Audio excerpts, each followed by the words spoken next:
ఓం నమ శివాయ. శ్రీ శివమహాపురాణం. నరసింహుని ఉగ్రత. అలా దేవతలందరి చేత స్తుతించబడ్డాడే గాని ప్రసన్నుడు మాత్రం కాలేదా నృసింహుడు. పైగా హిరణ్యకశిపుడి పేగులను మెడలో ధరించాడు. ఆ రాక్షసుడి వక్షోరుధిత రథాల్ని ఎర్రగంధం పూసుకున్నట్లు పూసుకున్నాడు. అదీ చాలదన్నట్లు బీజ శోధనం కూడా చేశాడు. అప్పటికీ ఆవేశం అణుచుకోలేక హిరణ్యకశిపుని కళేబరాన్ని, రక్తం ఓడుతున్న దాన్ని మెడలో వేసుకుని దుర్భర గర్జనారావాలతో విశ్వాన్ని మింగేసేటంత నోరు తెరుచుకుని లోకం మీద పడ్డాడు. ఆ నరసింహుడి గర్జనలకి ఆకాశంలో మేఘాలు ముక్కలు ముక్కలైపోయాయి. పక్షులు గుండెలవిసి నేలకు రాలిపోయాయి. నక్షత్రాలు వణికాయి. గ్రహాలు గతులు తప్పిపోనారంభించాయి. సముద్రాలు పొంగాయి. సూర్యుడు తేజోహీనుడైపోసాగాడు. సిద్ధ చారణ యక్ష విద్యాధరాదులు తల ఒక దిక్కుకు పరుగెత్తసాగారు. కులగిరులు కనిపించాయి. ఆయన పదాఘాతాలకు భూమి గడగడలాడిపోసాగింది. ఏవి పాతము లేకుండానే మహావృక్షాలు నేల పడిపోయాయి. మహామునుల తపస్సులు అంతరాయ భరితాలైపోయాయి. యోగుల ధ్యానాలు నిలకడ మానివేశాయి. ఋషులు ఆహాకారాలు చేశారు. దేవతలు అల్లాడిపోయారు. సప్త మహర్షులు శాంతి ప్రవచనాలు మొదలుపెట్టారు. అయినా నరసింహస్వామిలో ఉగ్రత్వం చల్లారలేదు. భగవంతుడు భక్తులకే గాని అన్యులకు సులభుడు కాదు గదా. అందువల్ల ఆయన భక్తులైన నారదులు గాని, వైకుంఠుల్లో ఉండే ఆయన నిత్య సేవకులు గాని, పారిషదులు కానీ, చివరికి లక్ష్మీదేవి కూడా ఆయన తీవ్రత్వాన్ని నిలువరించలేకపోయారు. బ్రహ్మదేవుడంతటి వాడికి కూడా ఏం చేయాలో పాలుపోలేదు. అందరూ వెళ్ళి శివుణ్ణి శరణు వేడారు. శివుడు వారికి అభయమిచ్చి వీరభద్రుణ్ణి నృసింహస్వామి చెంతకు పంపాడు. వెళ్ళాడా వీరభద్రుడు. నృసింహుడితో మృదువుగా మాట్లాడాడు. ఉగ్రత్వాన్ని చల్లార్చమన్నాడు. వినలేదా నరసింహుడు.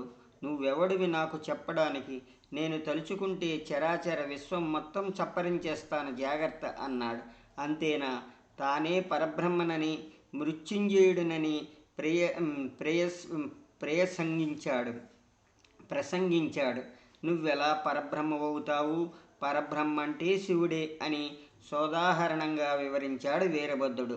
కానీ నరహరి చెవికవేవీ ఎక్కలేదు. ఇక లాభం లేదనుకున్నాడు వీరభద్రుడు. తక్షణమే మహా అద్భుతమైన రూపాన్ని ధరించాడు. వీరభద్రుని శరభావతారము. ఆ రూపంతో ఆయన సర్వాకాశాన్ని ఆక్రమించేశాడు.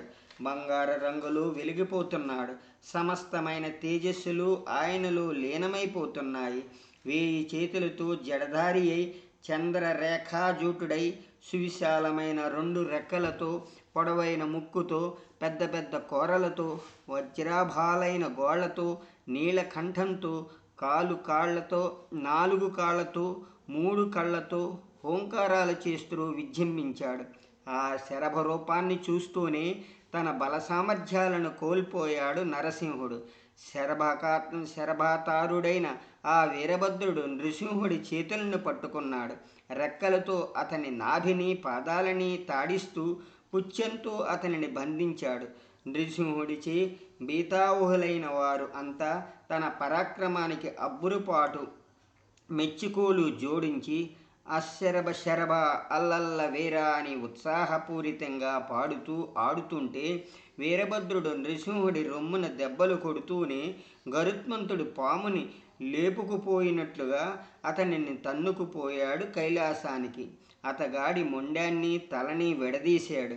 సూక్ష్మరూపం శివుడిలో కలిసిపోయింది. స్థూల పదార్థం యొక్క చర్మాన్ని శివుడు కట్టుకున్నాడు. శిరస్సును తన మెడలోని మొండమాలికలతో తరల స్థానంలో అలంకరించుకున్నాడు. తదనంతరం కథ వినండి. గృహపతియను వైశ్వానరునకు అగ్ని పదప్రాప్తి కలుగుట. బాహుకాల పూర్వం నర్మదా నదీ తీరంలో ధర్మపురం అనే పట్టణము ఉండేది. అక్కడ శాండిల్య గోత్రుడైన విశ్వానరుడనే విప్రుడు తన భార్య అయిన శుచిస్మతి అనే ఆమెతో కలిసి ధర్మానువర్తి అయి నైష్ఠికుడై ఉంటున్నాడు.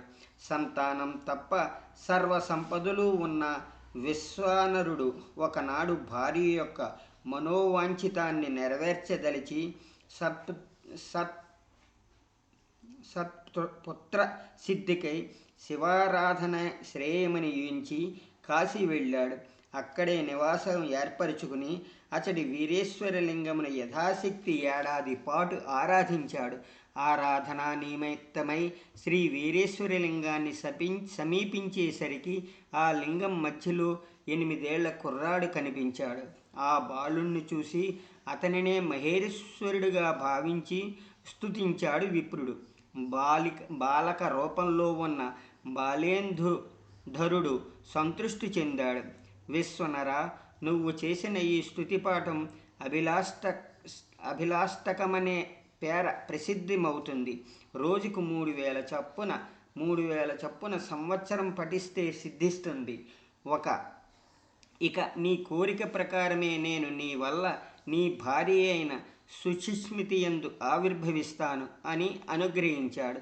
అనుగ్రహించిన ప్రకారమే ఒకానొక శుభముహూర్తాన్న సుచిస్మతి నుండి ప్రసవింపబడ్డాడు. బ్రహ్మదేవుడంతటి వాడు స్వయంగా దిగివచ్చి ఆ బిడ్డకు గృహపతి అని నామకరణం చేసి వెళ్ళిపోయాడు. 4వ నెల రాగానే విశ్వానరుడు ఆ బిడ్డకు అన్నప్రాసనం కర్ణవేధ చేయించాడు. 5వ ఏట ఉపనయనం చేయించాడు. ఉపాకర్మాదులు కూడా నెరవేర్చించి వేదాభ్యాసంలో దింపాడు. ఇలా 8 ఏళ్ళు గడిచిపోయాయి. 9వ ఏట నారదుడు వచ్చాడు. ఆయన పిల్లవాణ్ణి చూసి ఆనందించి, విశ్వానర, అన్ని లక్షణాలు అద్భుతంగా ఉన్నాయి, కానీ ఈ పిల్లాడికి 12వ ఏడాదిలో పిడుగు గండం ఉందయ్యా అని హెచ్చరించి వెళ్ళిపోయాడు. నారదుడు చెప్పిన కీడు తలుచుకుని సుశిష్మతి దంపతులు పొగలి ఏడ్చారు. అప్పుడు గృహపతి తల్లిదండ్రులను ఓదార్చి స్వర్ణకరణ కారణుడు, శాశ్వతుడు, మృత్యుంజయుడు అయిన శివుణ్ణి ఆరాధించి ఆ పదమును అధిగమిస్తాను, కాశీ వెళ్లేందుకు అనుమతించమని కోరాడు. అంగీకరించాడు. తల్లిదండ్రులు ఒక సుముహూర్తమున బయలుదేరి వారణాసి చేరాడు బృహస్పతి. మొదట 6 నెలలు కందమూలాల మాత్రమే తింటూ ఆరాధించాడు. తరువాత 6 నెలలు పండుటాకులే భుజిస్తూ సేవించాడు. ఆపై 6 నెలలు గాలిని సైతం బంధిస్తూ రోజు ఒక్క నీటి చుక్క చొప్పున తీసుకుంటూ తప్పించాడు. గృహపతికి 11 సంవత్సరములు గడిచాయి. 12వ ఏట అడుగుపెట్టాడు. ఆ మొదటి రోజునే గృహపతికి ఇంద్రరూపం సాక్షాత్కరించింది. వరం ఇస్తాను, కోరుకోమన్నాడు. ఇంద్రుని గృహపతి తిరస్కరించాడు. ఇంద్రమూర్తి నచ్చ చెప్పబోయాడు. వినలేదు వైశ్వానరుడు. నేనే విశ్వేశ్వరుని ఆరాధిస్తున్నాను, ఆ విశ్వేశ్వరుడే నాకు వరం ఇస్తాడు, నీతో పనిలేదు, పొమ్మన్నాడు. ఆ మాట వింటూనే ఇంద్రమూర్తి వజ్రాన్ని జులిపించి ఆ బాలుడికి చూపించాడు.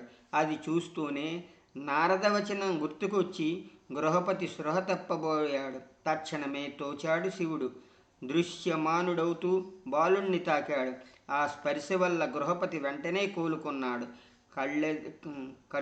కట్టెదుటనున్న కంఠేకాలుణ్ణి అట్టే చూస్తుండిపోయాడు. ఆనందంతో మాట రాలేదు.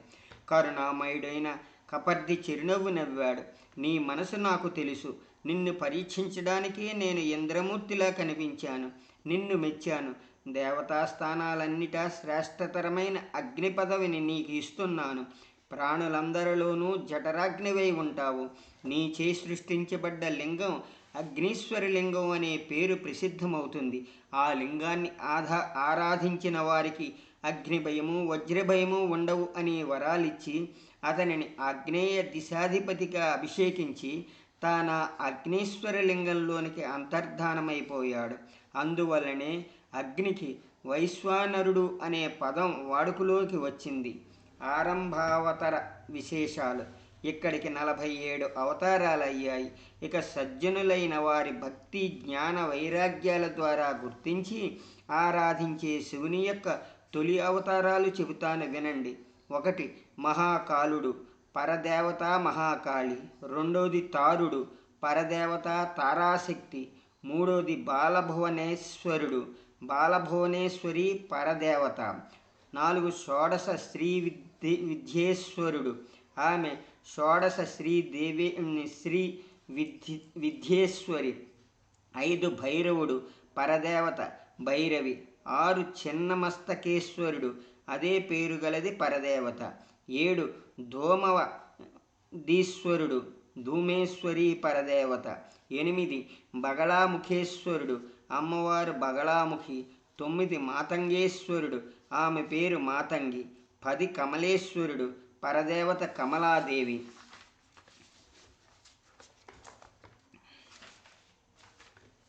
యక్షావతారము. తదనంతరం చెప్పుకోదగ్గది యక్షావతారం. ఒకప్పటి దేవాసుర సంగ్రామంలో దేవతలు విజయం సాధించారు. అది కేవలం శివానుగ్రహ ప్రాప్తమేనన్నది విస్మరించి అహం రెచ్చి మాయామోహితులై అంతా తమ గొప్పతనంగానే ప్రగల్భించసాగారు. అలా ప్రగల్భిస్తున్న ఆ దేవతల ముందు యక్షరూపంలో ప్రత్యక్షమయ్యాడు శివుడు. ఓ దేవతలారా, ఏమిటి అటహాసము అని అడిగాడు. వాళ్ళు చాలా గర్వంగా మేమంతా రాక్షసులను ఓడించేశామని గొప్పలు చెప్పుకున్నారు. అప్పుడు ఆ యక్షరూపుడు, వెర్రివాళ్ళలారా, అంతా శివకటాక్షమే కానీ వేరు కాదు. ఆయన కరుణ రవ్వంత తప్పినా సరే మీరు కానీ మీ ఆయుధాలు కానీ మీ శక్తులు కానీ ఎందుకు కొరగరాకుండా పోతాయి. కావాలంటే ఇప్పుడు చూపండి మీ ప్రతాపం. ఇదిగో ఈ గడ్డి పరకను ఏం చేయగలరో చేయండి అన ఒక తృణాన్ని చూపించాడు. అగ్ని దాన్ని కాల్చలేకపోయాడు, వాయువు దాన్ని కదపలేకపోయాడు, యముడు దాన్ని నిర్జీవం చేయలేకపోయాడు, ఇంకా బలవంతులు కూడా దానిని పెకిలించలేకపోయారు. చివరికి ఇంద్రుడు వజ్రాయుధం కూడా ఆ గడ్డి పరకని ఖండించలేకపోయింది. దాంతో దేవతలు బుద్ధి తెచ్చుకుని శివుణ్ణి స్మరించగా యక్షరూపుడు శివమూర్తిగా సాక్షాత్కరించి వారిని అనుగ్రహించాడు. ఇది యక్షావతారం కథ. నమో రుద్రేభ్యః. ఏకాదశ రుద్ర వివరణ. ఇప్పుడు ఏకాదశ రుద్రావతారాలు చెబుతాను వినండి. ఆది కాలంలో దేవతలు రాక్షసుల బాధపడలేక తమ తండ్రి అయిన కశ్యపుణ్ణి చేరి ప్రార్థించారు. ఆయన కాశీ వెళ్ళి లింగ ప్రతిష్ఠ చేసి దేవతాశ్రేయం లక్ష్యంగా తపించాడు. శివుడు ప్రత్యక్షమయ్యాడు. కశ్యపుడు ఆయనకు దేవతా దుఃఖాన్ని చెప్పి రక్షించమన్నాడు. సరేనన్నాడు శివుడు. ఆ కారణంగా కాలాంతరంలో కశ్యపుడికి సురభియందు 11 తనయులుగా ఆవిర్భవించాడు. 1 కాపాలి, 2 పింగళుడు, 3 భీముడు, 4 విరూపాక్షుడు, 5 విలోహితుడు, 6 శాస్త్ర, 7 అజపాత్, 8 అహిర్బుద్ధుడు, 9 శుంభుడు, 10 చండుడు, 11 భూడు అనే వారివి పేర్లు. ఆ 11 రూపాలతోనూ రుద్రుడు దేవతాపక్షాన్ని అవలంబించి పోరాడి రాక్షసులను జయింపచేశాడు. మహాత్ములైన ఆ రుద్రులు 11 అవతారమే ఏకాదశ రుద్రావతారంగా కీర్తించబడుతోంది. వారు ఈ ఈశాన దిశలో తావు ఏర్పరుచుకుని భక్తరక్షణ చేస్తూ సర్వవిధ లీలా విలాసాలని ప్రదర్శిస్తున్నారు. ఈ 11 వల్లే రుద్రాధ్యాయంలో నమో రుద్రేభ్య అనే మంత్రం ఏర్పడింది. దూర్వాసావతార ఘట్టం. ఒకప్పుడు అత్రి మహర్షి సంతాన వాంఛతో కూడినవాడై ప్రత్యక్ష కులం అనే పర్వతంపై తపించాడు.